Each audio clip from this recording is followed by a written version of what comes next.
Hey guys, my name is RyanCentral and welcome to HitScan. In this video, we have some brand new exclusive gameplay for Chamber to show off. We know about his abilities and roughly what he does and what those abilities look like, but here we have some gameplay of some in-round interactions to better break down what this agent can actually do. The gameplay is broken into 4 main sections, each highlighting one of the abilities. So we're going to go through them one by one, but you get a rough example on how it all comes together, what these abilities look like. We also have some myth-busted information on some of the numbers as well. But if you just want to watch the gameplay clips and not have numbers explained at you, you could just skip to the end of the video. There's a timestamp for all of the gameplay, just so you can have a watch and a listen as well with how it all sounds. The first ability was Trademark, where you place a trap that scans for enemies. When a visible enemy comes into range, the trap counts down and then destabilizes the terrain around them. This creates a lingering field that slows players caught inside of it, much like you're seeing on screen. You can buy 2 charges of Trademark, each of which costing 150, and there's no activation range on it. It's not like Alarm Bot for Killjoy, where if you move 40 meters away from where you place it, it shuts down. You can place it on the A site and then go play B and your alarm will still work with the Trademark ability. You obviously get the audio cues like I'm showing you on screen when an enemy does trigger it or when it does break it. Obviously there's voice lines as well, similar to how Cypher and Killjoy interact off of their utility being triggered. The negative side of Trademark is that it doesn't deal any damage. It doesn't deal any other debuff other than slowing people. If an enemy walks through the slow, there's no extra sound effect to let you know that there's anybody there. Obviously you get no information on who triggered the trap, and also these Trademark bots are not invisible. You can actually see them from a distance and they are destroyable as well. Of course, you get the cue when an enemy destroys that utility, but because it has a better range than something like an alarm bot, it isn't as subtle and you can kill it from distance, so be careful. And don't just place it out in the open where it can easily be broken. When you walk through the slow, well, have a listen to yourself. This is what it sounds like.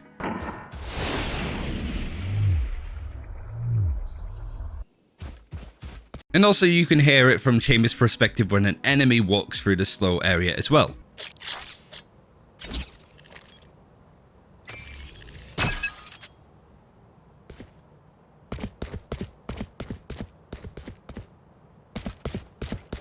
So as you can tell, you can still hear footsteps, but you don't hear any other sounds other than just the footsteps alone. It's not like Sage's slow where you hear the crystals smashing beneath their feet kind of thing. So you got to be a little more careful with it and keep your ears open. The other downside to the Trademark ability is once you place these bots down, you cannot redeploy them. You can't pick them up like a tripwire or an alarm bot. Once you place them, sorry, they're stuck there for the rest of the round.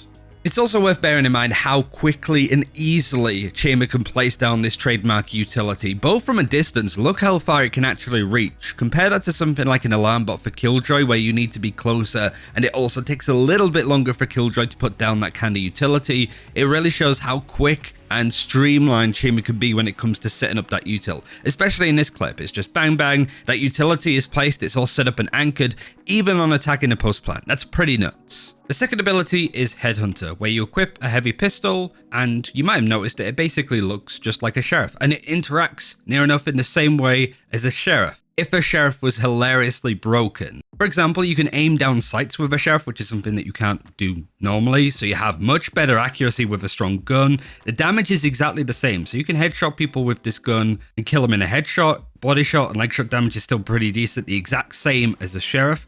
But with this ability, you have no bullet deviation at all.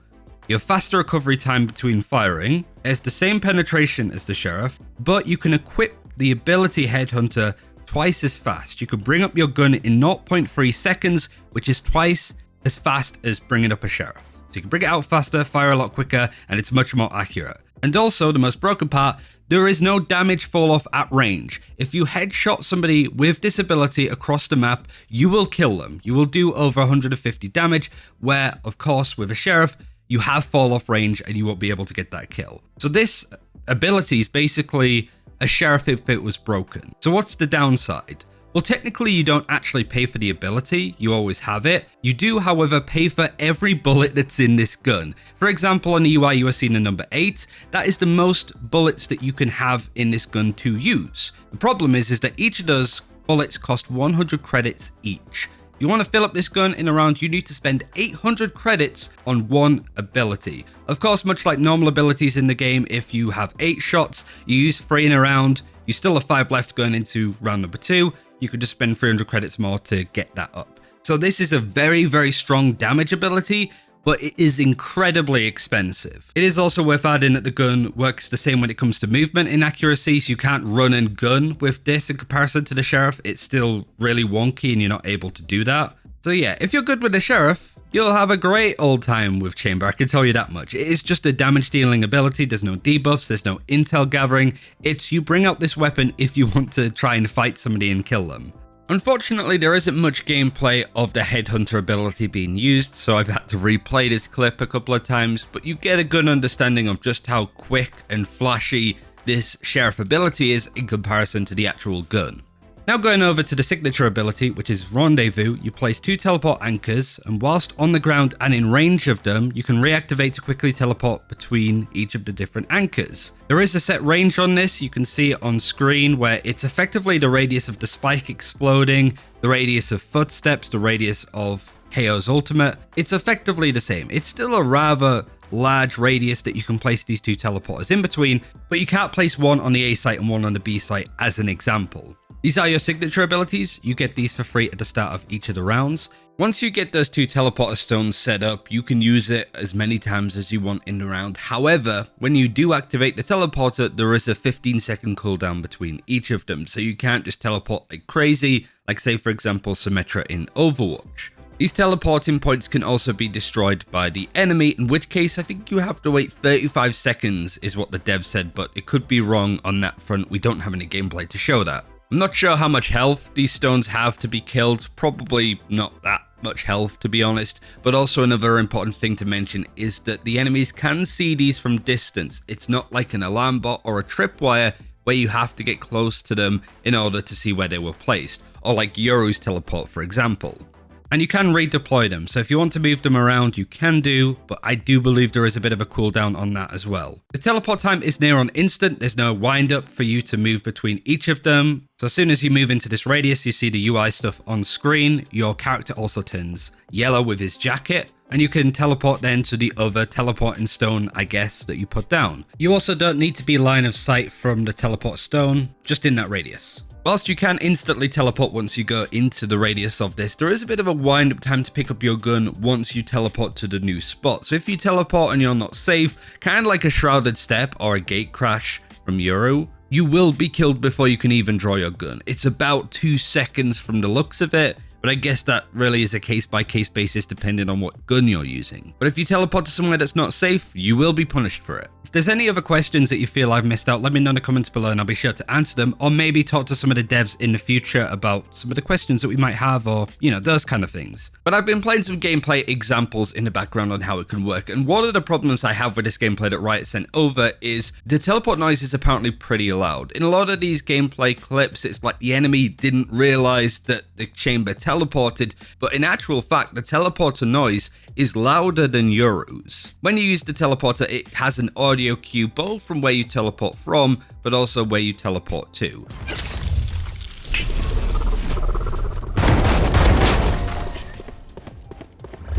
So really, the enemy shouldn't be surprised when you use this utility, because they should very clearly hear it and also have a rough idea where you teleported from and to as well. So if you want to be sneaky beaky, you're better off playing Yoru than Chamber. And as the dev said, this agent's more about changing your position strategically as opposed to trying to infiltrate the enemy's backline and taking them by surprise. You're not really going to be able to do that on Chamber. Now we move on to the ultimate, the Tour de Force, where you bring out a powerful custom sniper rifle that will kill an enemy with any direct hit, and killing an enemy creates a lingering field that slows players caught inside of it, exactly the same kind of field that a Trademark leaves. The slow area that triggers off a kill lasts just as long as the Trademark slow, so roughly about 9 seconds, so there's no difference between the two. And also the range and the radius is all the same as well. But the Tour de Force works the same as a Bladestorm, where you activate the ultimate, there's no duration on it. It's not like Empress or a Showstopper where you only have a set amount of time to use it before you naturally put it away. You can use the ultimate Tour de Force right at the start of the round and keep it all the way till the end if you're switching between that and your normal weapon. You do, however, just have 5 bullets, kind of the same as a Bladestorm, where you only have a set amount of ammo that you can use. Like I said before, it kills an enemy with any direct hit, so it's basically a golden gun with 5 bullets. But not only does it kill anybody in one shot, which an operator doesn't do, for example, it's also got a faster ADS than the operator. It has a double ADS like the operator, so you can scope in twice. And the rate of fire is also faster than the operator, but slower than the marshal. It is right between the two when it comes to the rate of fire of how much and how fast the Tour de Force sniper rifle works. It has normal penetration, it's not a wall-bangable ability like we thought it would be. It is just a broken operator, basically. It does have movement and jumping inaccuracy, so you're not going to be able to run and headshot people with the Tour de Force whilst moving, but also it is the same as an operator and a marshal. You can get no-scope kills, much like you can with the operator, but it's the same rules when it comes to inaccuracy. It's possible, but it's not very likely to say the least. You're better off scoping down and confirming a kill that way. But your 5 shots, if you get a kill on an enemy, they don't replenish like a Blade Storm does, for example. So you got to make sure that those 5 shots hit. The devs also said when it comes to the ultimate and also Headhunter that it should be easily identifiable whether you're playing up against a chamber that's using their ult or their Headhunter ability in comparison to a chamber using an operator or just a normal sheriff. For the ultimate, much like Jet's Blade Storm, when you hear it on the enemy team's side, you will hear a voice line when chamber pulls out that Tour de Force, so it shouldn't take you by surprise. And also you can sort of see the trailing shots as well. It's very clear that this is an ability. It sounds very different to a normal operator shot as well.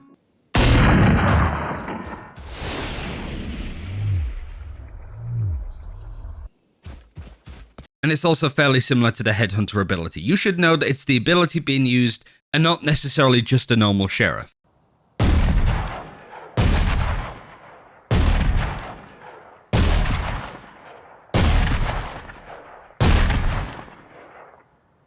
I think that covers everything that we've learned so far about Chamber though. The gameplay's been really helpful to identify how it works, so I hope you enjoyed this video. If you do have any more questions, let me know in the comments because I might be able to answer them, or if I can't, maybe I can speak to a dev later this week to get a bit more insight and also what's expected on the balance front in the future. Thanks for watching. If you just want to check out the gameplay without my boring voice behind it, then just watch on here from now. Thanks for watching, like and subscribe, all that jazz, bye!